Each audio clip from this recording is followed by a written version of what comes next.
But they were in this country, invaded over our southern border or our northern border or maritime seas, and then they committed crimes against the American people. So by getting those individuals incarcerated, we've stopped those violent crimes from happening here in the city. And sir, they do. Exactly like Stephen was talking, they have ties to cartels. They have networks across this country and other cities. So by what you're doing here is going to have a ripple effect in Miami, in Chicago, in other cities, because you're grabbing those networks and giving us information and targeting information to go and get more criminals across this country. So thank you for the work that you're doing.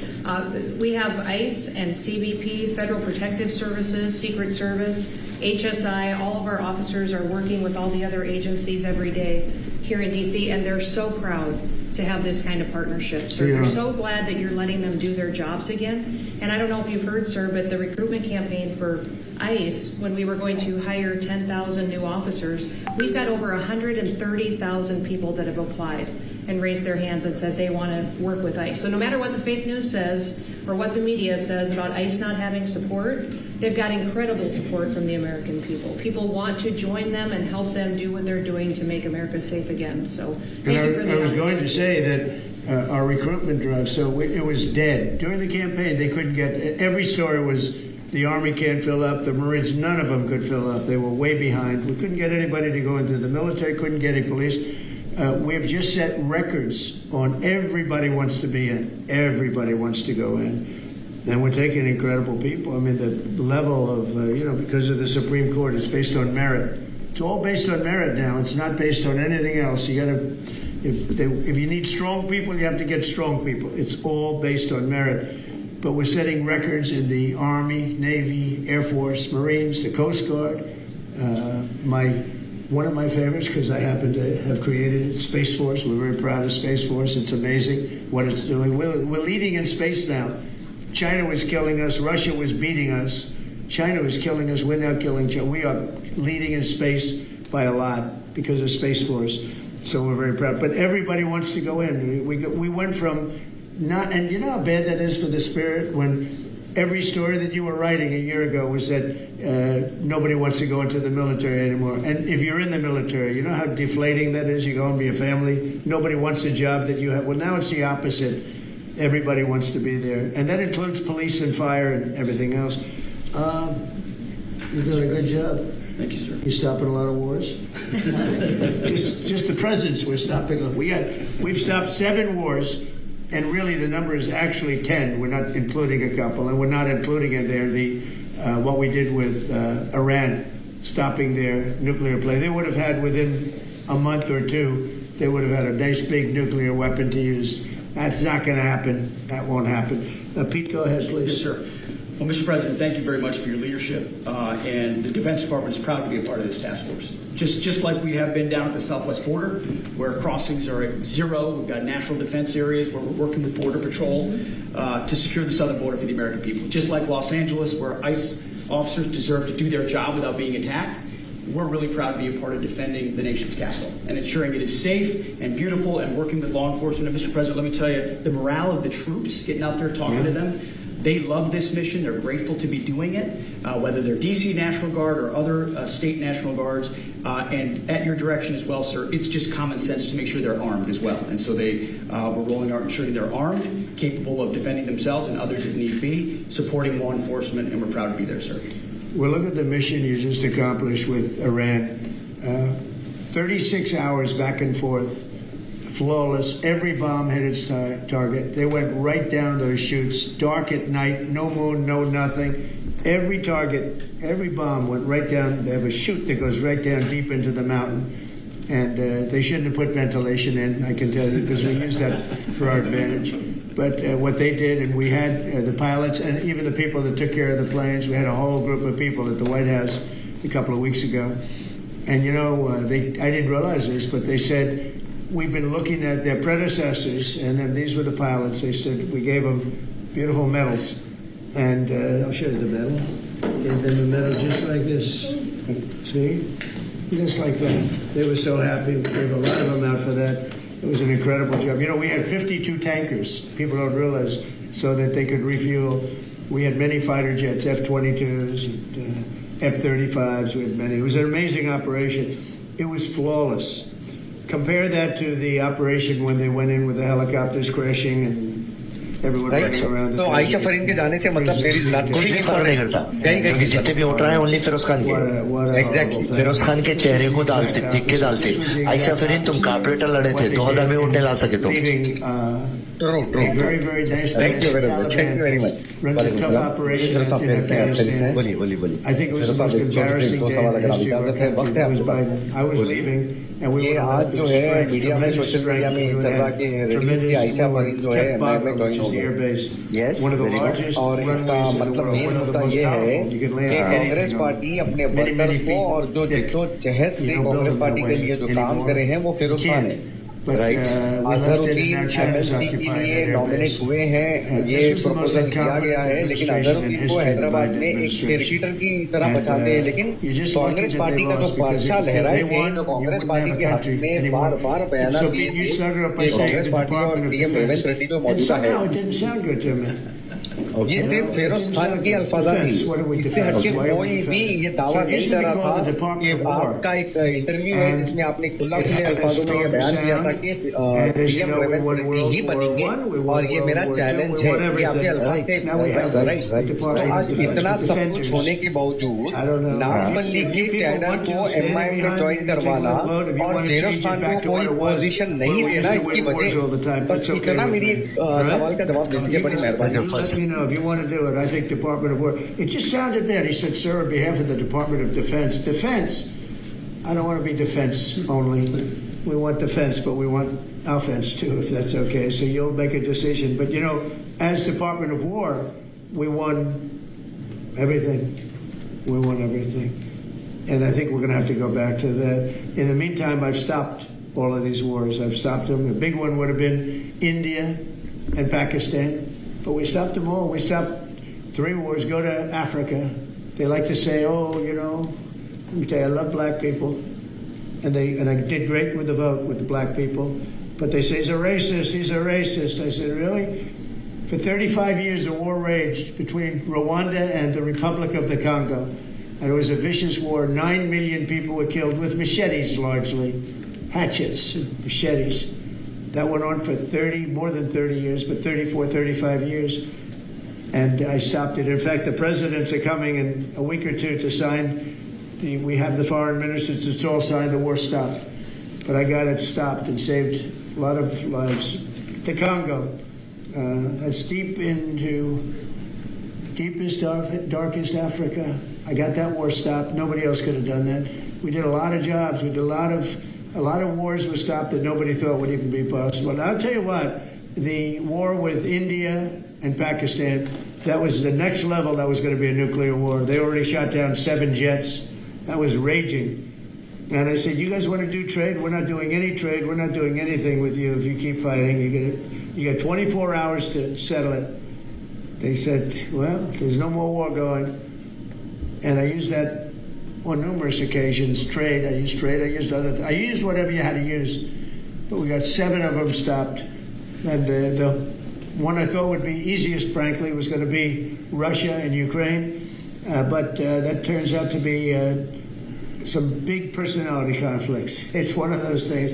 But we're going to get that stopped eventually. We're going to get that stopped too. 7,000 soldiers died last week. Think of that. 7,000. I usually say 5,000, but 7,221 soldiers died last week in the fighting between Ukraine and Russia. And they're not our soldiers, but they're souls. They're living souls, and they leave their homes, and they wave to their parents, and their parents are so proud as they leave in a beautiful uniform, and a week later they get their head blown off by a drone. New form of military. It's a whole new form of fighting. So I would just like to thank the people that are behind me. Thank you very much. You've done a fantastic job. I appreciate it very much. We're doing a real job, and I'm so proud of DC. I passed it 2 days ago, and all the garbage is off the streets. It's terrible. I came in a month and a half ago. I'm driving down, and I see garbage all over the place. The streets were a pigsty, like I won't use the city's names, but you know what I'm talking about. There are plenty of them. outside of this country and inside of this country. Both. So you just mentioned that you want to learn Python. So do not learn Python in manual way in 2025 because learning Python in manual way will take you like 6 months of your time. On top of that, you will be ultra non-productive in Python because when you use AI inside your Python, when you use AI tools to do your Python coding, you will be saving upwards of 95% of your time while you're coding, while you're debugging, while you're building web apps, and while you are scraping as well, right? So for tackling this same problem, we found like 10 useful tools for day-to-day Python development and Python work. So we have developed a program which is like absolutely beginner friendly. Even if you have zero knowledge in Python, you can join this program, and in 30 days you will be becoming pro of Python, that also using AI. You will be not becoming a Python developer, you will be becoming a 10x Python developer. And the best part, like we have democratized this program, so this 30-day program is just for ₹199. Can you believe that? Television. He's knocking the hell out of me, so, but that's all right. It's called politics. But Governor Moore's he's doing a bad job. Newsom's doing a bad job. All of their potential candidates are doing a bad job. I can't imagine Pritzker being even a candidate, but somebody said he is. He can't do the work, can't do the job. He's not temperamentally suited. So I just want to thank you all for being here. Do you have some questions? Is the Pentagon, and maybe the Secretary of Defense can weigh in too, is the Pentagon preparing for military deployment to Chicago? And with what you said there, are you waiting for the government? We're ready to go anywhere. We have a full complement of great human beings. We're full. You know, our military is full. We were way empty 1 year ago. Now we're full. So we can go anywhere on less than 24 hours notice. Are you waiting for the government? And we're doing a lot to interdict to stop drugs from coming in too. We have ships out on sea. You know, we have nobody coming through our border anymore. Nobody. Doesn't that feel good to know that you don't have prisoners coming in and, you know, killers, murderers? We had 11,888 murderers come in, let in by the Biden administration. Many of them have been captured, but we still have a couple of thousand that are out there. Some of them, 50% of them killed more than one person. Okay, but a lot of them have been captured. What they've done to our country, these people that circle this moron that we had behind this desk, what they've done to our country is unthinkable. It's unthinkable. I mean, if you think so much of our time is devoted to correcting a problem that all they had to do is say, close the borders. Remember when he said, well, I have no power to close the border. I have to go back and get an act from Congress. I didn't get an act from Congress. I came in, I said, close the borders. And Tom Homan, who's not here, has been fantastic, Christy, right? Yes. Tom Homan is great. He's a fantastic man and respected by everybody. But I said, Tom, close the borders. Christy, close the borders. The borders were closed. We didn't go to Congress and get permission. We just closed the borders. And in the last 3 months, hard to believe this one too, in the last 3 months, we've had 0 people come into our country illegally through the southern border. Nobody would have said that's possible. Yeah, please. Thank you, Mr. President. Today, MS-13 gangbanger and human trafficker Kilmar Abrego Garcia turned himself into ICE in Baltimore. Do you have any comment on this? And why are the Democrats so emotionally attached to this man who beats his wife and is part of a terrorist organization? Because they think he's going to be good for votes, and I think he's very bad for votes. These people are deranged. He's not good for votes. He beat the hell out of his wife. His wife is afraid to even talk about him. She's been mauled by this animal.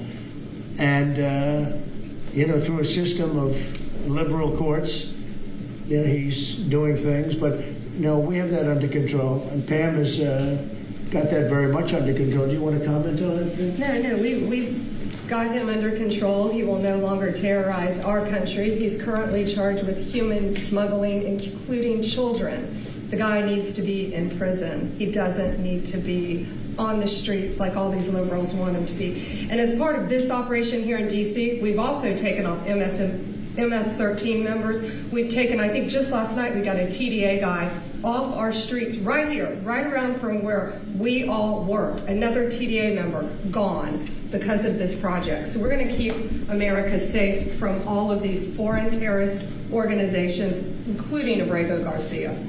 Okay. Mr. President, If we could get your reaction, sir. The Israelis bombed a hospital in Gaza, killed 20 people, including 5 journalists.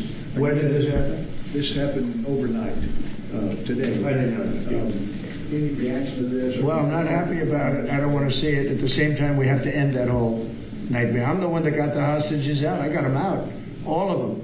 Steve Witkoff has been amazing. He's done a great job. But I'm the one that got them all out through my people and through me. And now we're left with probably a little bit less than 20 because I think 1 or 2 are gone. And I said a long time ago, I'm going to get them out. But when we get down to that final 10 or 20, these people aren't going to release them because they're dead after they release them. So it's a nasty situation. Very nasty, horrible thing. Mr. Yes. President, could you please elaborate on your post on South Korea? What were you referring to? Well, I heard that there were raids on churches over the last few days, very vicious raids on churches by the new government in South Korea, that they even went into our military base and got information. They probably shouldn't have done that, but I heard bad things. I don't know if it's true or not. I'll be finding out. As you know, your new president's coming in just a couple of hours, coming here. I look forward to meeting him. But we won't stand for that. We just won't stand for that. Yes. Are you prepared to order National Guard troops, though, into American cities if those governors don't request the federal deployment? I am, but I also think that, look, Chicago, everybody knows how bad it is. Everybody standing there knows. We know. You don't have to be doing any studies. They should be saying, please come in. Pritzker should be saying that. You know, I did a favor for Christy Whitmer, a good favor, I think, with the fish, the carp, the China carp. Did you ever hear of it? China carp, and it's taken over your Great Lakes. You know about that, right? And she came and she wanted to know if it's possible for us to do something about it, and I said, well, I'll do. But I think it's appropriate that the person from Illinois, the governor from Illinois, asks also. It's a tremendously expensive project, actually. It's invasive. It's horrible what's happened. And we can do it with GSA and various people. But we can do it. We're going to just have to see what happens, okay? We're going to have to see what happens. But In the event you have the legal authority. But the governor of Michigan came, was very respectful, asked for it. She's done a good job. I did that. I opened the Air Force Base, kept it open for F-35s and various planes, F-22s too. I did that for the state of Michigan at her request. And I will, and also at our congressmen. We have congressmen that are unbelievably pro-Michigan up there. But some of this stuff, like the lakes, the Great Lakes, this is a big problem that nobody ever talks about. Most of you probably have never heard of. We have a pretty violent fish that comes from China, China carp, Chinese carp. And you see them jumping out. They jump into boats and they jump all over the place. They've got a lot of energy. And there's a way of getting rid of them. It's very expensive. And I didn't get a request from the governor of Illinois, who is affected maybe more than anybody else, right? And I think until I get that request from that guy, I'm not going to do anything about it. And I feel the same way about crime. We go in, we will solve Chicago within 1 week, maybe less, but within 1 week we will have no crime in Chicago, just like we have no crime in D.C. But, I don't like to go in and do it and then have somebody stand up and say what a great job he's doing on crime. And we don't want the military in our state. We don't want the military. Do you understand? Do you understand that? Yeah, these governors will say. So I don't know. So we're going to have a little meeting. I think, I feel like we go in and we do it, like here. To a lesser extent with the mayor. She hasn't been terrible, but she hasn't been, exactly saying, oh, great. She did say last night, I heard her say that, well, we really don't want the military in D.C. Well, that's, not very nice, I guess. That's a little bit of a hit. But she's not as bad as some. We saved Los Angeles, and all we did is get criticized by this idiot that's running the state into the ground, right, where people are leaving. He should be thanking us, and he should be requesting us to be there. And the governor of Illinois should be. Chicago's a disaster. And the governor of Illinois should say, President, would you do us the honor of cleaning up our city? We need help. They need help. They need help. So But without that request, We may wait. We may or may not. We may just go in and do it, which is probably what we should do. The problem is, it's not nice when you go in and do it and somebody else is standing there saying, as we give great results, say, we don't want the military. They need help badly. Chicago desperately needs help. Just look at the crime statistics. Look at the statistics that JD said about, even I didn't know it was that bad. That's terrible. But all I know is we're being celebrated because we went an entire week. Now it's 11 days. We went an entire week without a murder. And I said, boy, that sounds terrible. I didn't know how to, I actually made a speech. I didn't know how to say it because it's a great number. It's a great thing, but it sounds so bad. I mean, supposing you're from a foreign country, which is properly run and they don't have murders and things, right, so much, or in some cases virtually at all. And you have somebody saying, I'm proud to announce that nobody was murdered in the capital of the United States this week. It sounds terrible, but... Mr. President, Gavin Newsom, you've mentioned Gavin Newsom on crime. Gavin Newsom, yes. Is there a federal mechanism you're hoping to use to fight back against his redistricting constitutional amendment, or is that... Well, I think I'm going to be filing a lawsuit pretty soon, and I think we're going to be very successful in it. We're going to be filing it through the Department of Justice. That's going to happen. And we're also going to be filing a lawsuit on blue slipping. You know, blue slips make it impossible for me as president to appoint a judge or a U.S. attorney because they have a gentleman's agreement. It's nothing memorialized. It's a gentleman's agreement that's about 100 years old, where if you have a president like a Republican and if you have a Democrat senator, that senator can stop you from appointing a judge or a U.S. attorney. In particular, those are the two, I guess anything, but those are the two that are very important. So we have numerous states where we have unbelievable people.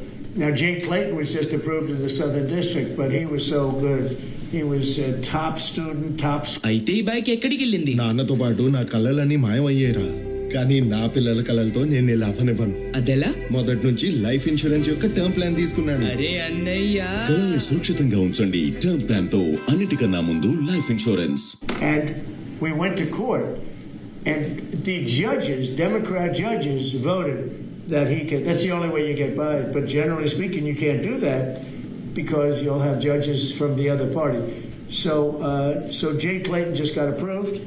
And he's in, but he didn't get approved by the senators. He got approved by the court system in New York, which was a great thing. And I had a big victory in New York, I might add. I saved myself $500 million with a fake, corrupt attorney general, a really corrupt person with a corrupt judge who was disgraceful, and they're being mauled right now by everybody.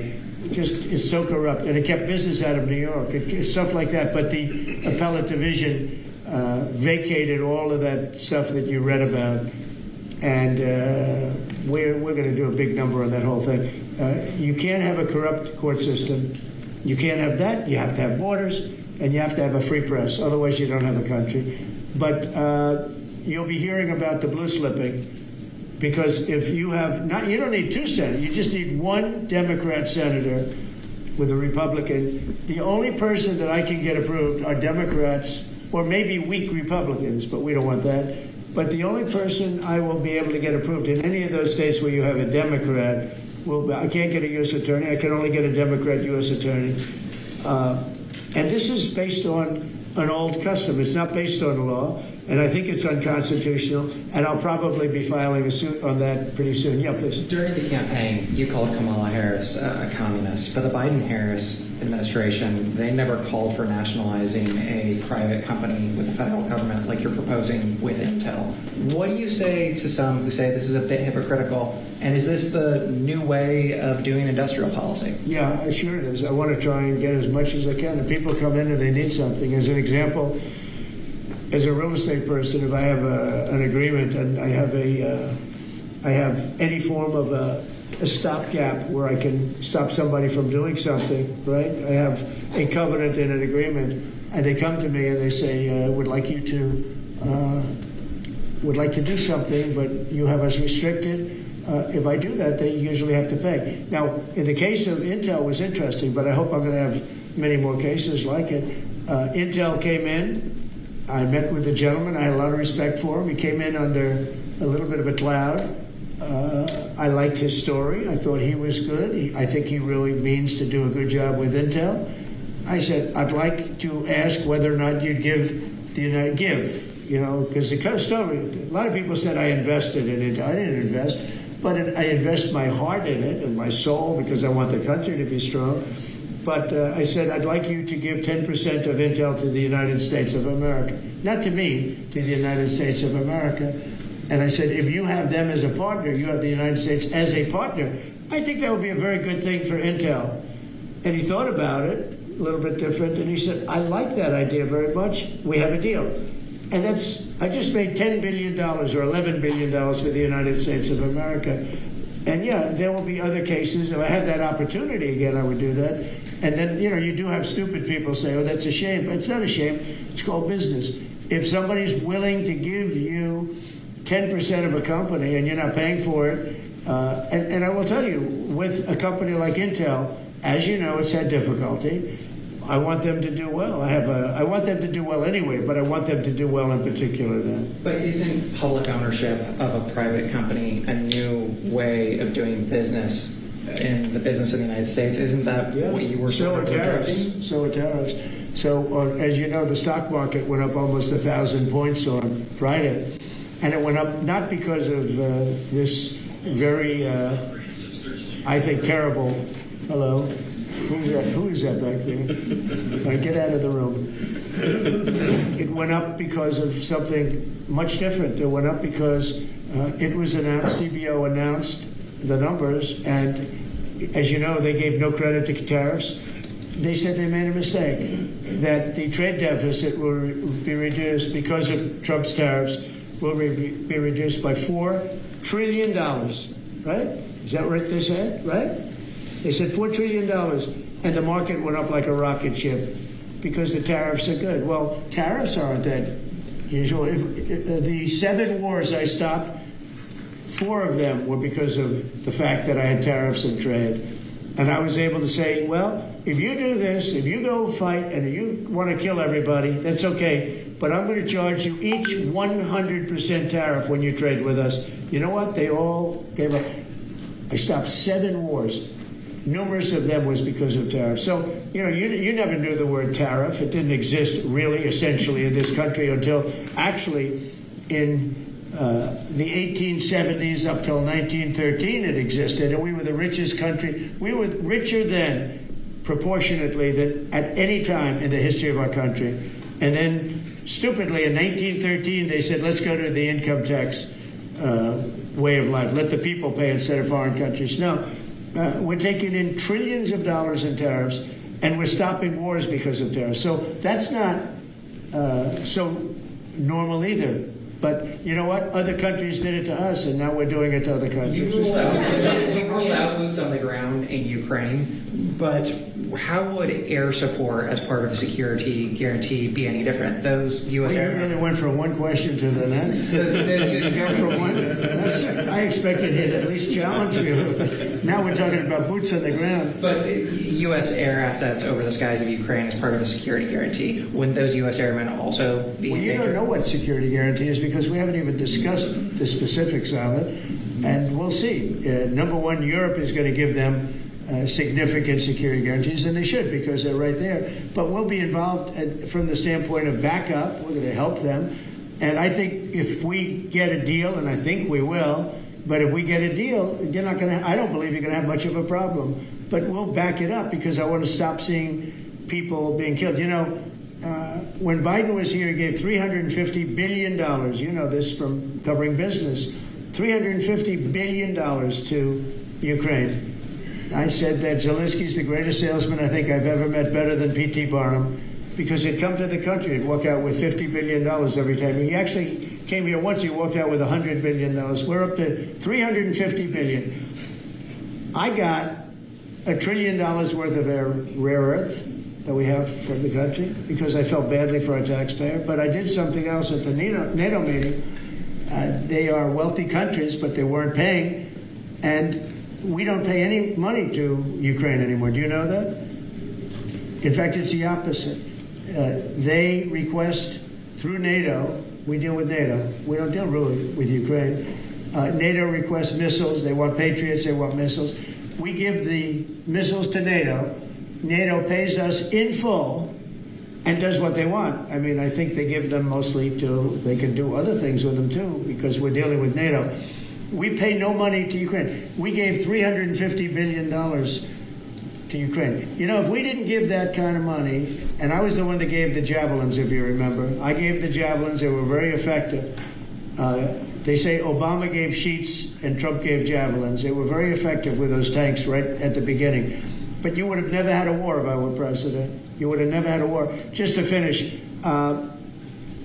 we spend no money on Ukraine anymore. We were getting fleeced by a president that didn't know what he was doing. To be honest, I don't blame Ukraine. I mean, if they come and ask for $100 billion, then they get it. But we were in for $350 billion. Now, we make money. I don't want to make money on Ukraine. I want the war to end because I want to save all those lives. I want to just save. But just so you understand, we're no longer losing money on that thing. We were losing money hand over fist. And now we don't lose any money. Now we sell weapons to NATO. Because NATO agreed, because of me, to go to 5%. They had 2% and didn't pay. Now they have 5% and they're all paid up. So they have trillions of dollars and they give us that money. But I really want the war to end, and we're going to get it ended. Mr. President, one piece of this historic summit here with Ukrainian President Zelensky and European leaders all met here with you at the White House. You said you wanted to get this done bilateral as soon as possible. Have you spoken to Putin since last Monday? Since yeah, a week ago? I have. What is your conversation? Every conversation I have with him is a good conversation, and then unfortunately a bomb is loaded up into Kiev or someplace, and then I get very angry about it. I think we're going to get the war done. It's tough. I thought that would be, of the 7 that I settled, I thought that would be the easiest of the group. See, you never know what's going to happen. You know, war, strange things happen in war. The fact that he went to Alaska, our country, I think was a big statement that he wants to get it done. That was not easy for him to go to Alaska, you know, for him to come here. But the fact that he showed up on a very successful day, it was a very successful day for other things. Because, you know, we're also talking about missiles, nuclear. We're talking about a lot of different things. We're talking about limiting nuclear weapons. We'll get China into that. We have the most. Russia has the second most, and China has third. But China is way behind, but they'll catch us in 5 years. We would like to denuclearize. It's too much power. And we talked about that also. That's part of it. But we have to get the war over with. On Baltimore, thank you. On Baltimore, you said that you are going to have to reconsider bridge funding. Is that contingent on Westmore cleaning up the streets? No, we were very generous to him on a bridge. You know, a boat ran into a bridge and the bridge came down like I've never seen anything. The boat was just... It just shows you the mass of that boat, the power of that boat. You know, people were up on that bridge, painters. They were painting the bridge, and they were watching it happen. And they thought they were very safe. They all died. They were painting the bridge, can you imagine? And they watched the boat. The engines were off, and they watched the boat. And the power of that boat, the mass of that boat, went right through that steel just like it was nothing. It's amazing. It's called mass. Mass is a big deal. But the mass of that boat, those people all died. But they thought they were totally safe. Two of them, they were eating their lunch. They were, you know, whatever. They were watching it. They could have gotten off. Somebody did a very good job. A police officer called in and said, close the bridge. And he did it with power. Get everybody off the bridge. Close that. That guy should get a medal because he stopped the bridge. A lot of people would have died. A lot more.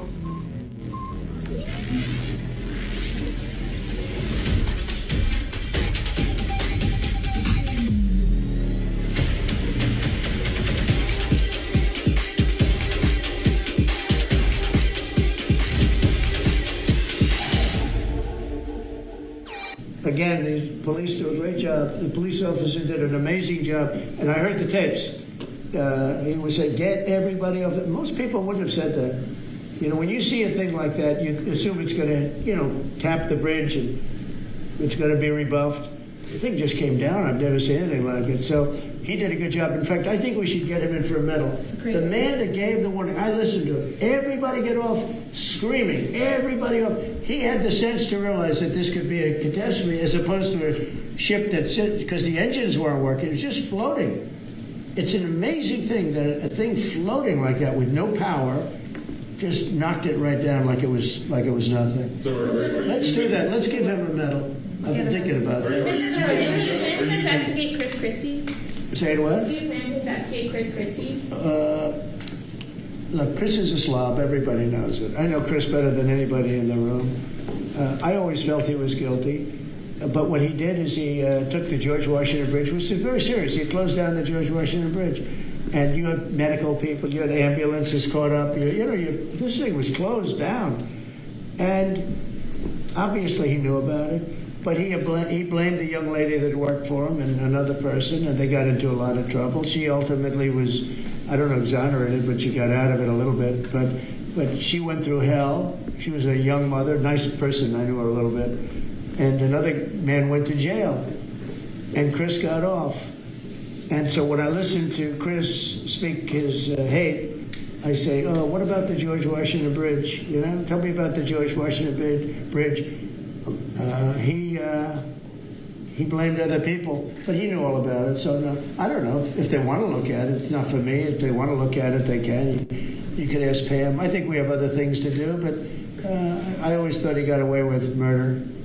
Mr. President, you plan to make an endorsement in the Texas Senate race between Ken Paxton and John Cornyn? Well, I'll make up my mind. I like them both. The worst situation I have is when I have two people that I get along with well. I hate it. And they all want the endorsement.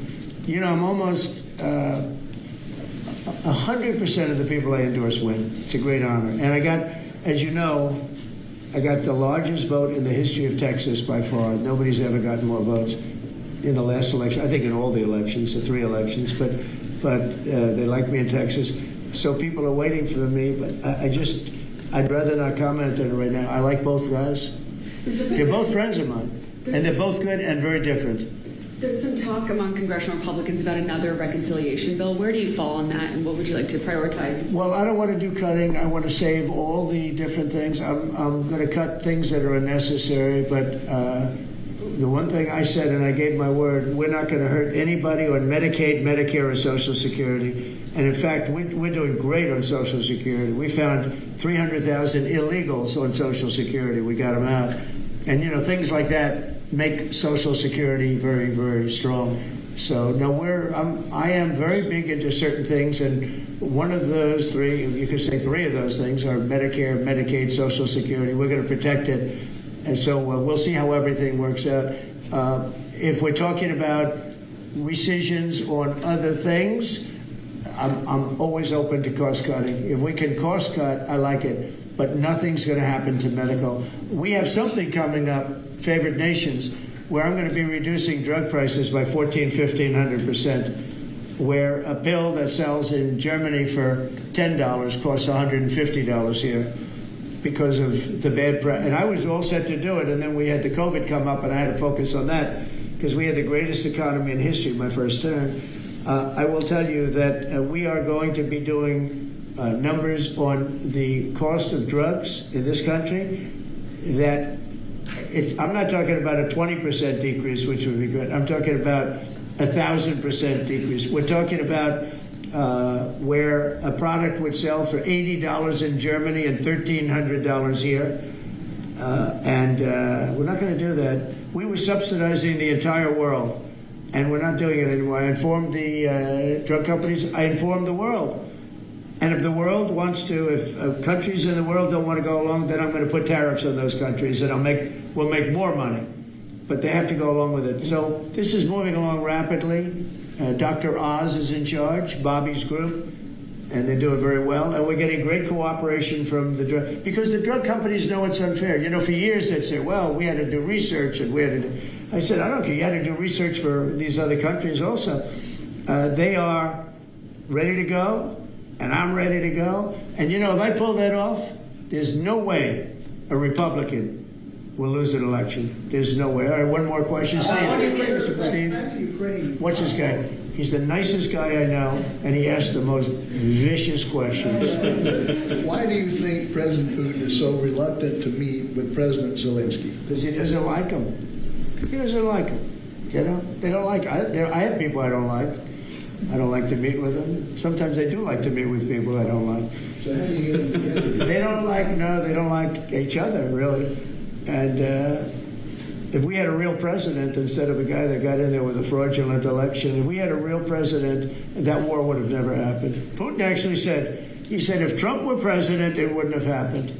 It happened for a lot of reasons. It happened because of Afghanistan. When he saw how incompetent Milley was and all these guys were, I think he said, wow, this might be, because it was the apple of his eye. It would have never happened if I were president. Mr. President, you have built relationship with Russian leaders and also North Korean leaders. As they are getting closer, how would that affect your diplomatic approach? Well, I have very good relationships with Kim Jong-un, North Korea. I mean, a lot of people would say, oh, that's terrible. No, it's good. In fact, someday I'll see him. I look forward to seeing him. He was very good with me. We had 2 meetings. We had 2 summits. We got along great. I know him better than you do. I know him better than anybody, almost, other than his sister. His sister knows him pretty well. No, I know him well, and I got along with him. You know, I'm not supposed to say I really like him a lot, because if I do that, I get killed in the fake news media. But I got along with him very well, and we had no problem. If at the time Hillary Clinton won the election, you would have had a nuclear war. You would have had a nuclear war. We're not going to have a nuclear war. Once that happens, it's over. We're not going to have a nuclear war. No, but Kim Jong-un will meet at some point. I look forward to it, actually. But you notice that since I came into office, you haven't had a problem with him. It hasn't been, you know, he tests lots of rockets. He does have great capability, I will say that. But I think a lot of good things are happening for our country, a lot of really good things. And the thing we're here today to talk about is crime, and specifically in D.C. I am so proud of what these people, every one of them, what they've done in D.C., because to literally stop crime on a button. I'd walk down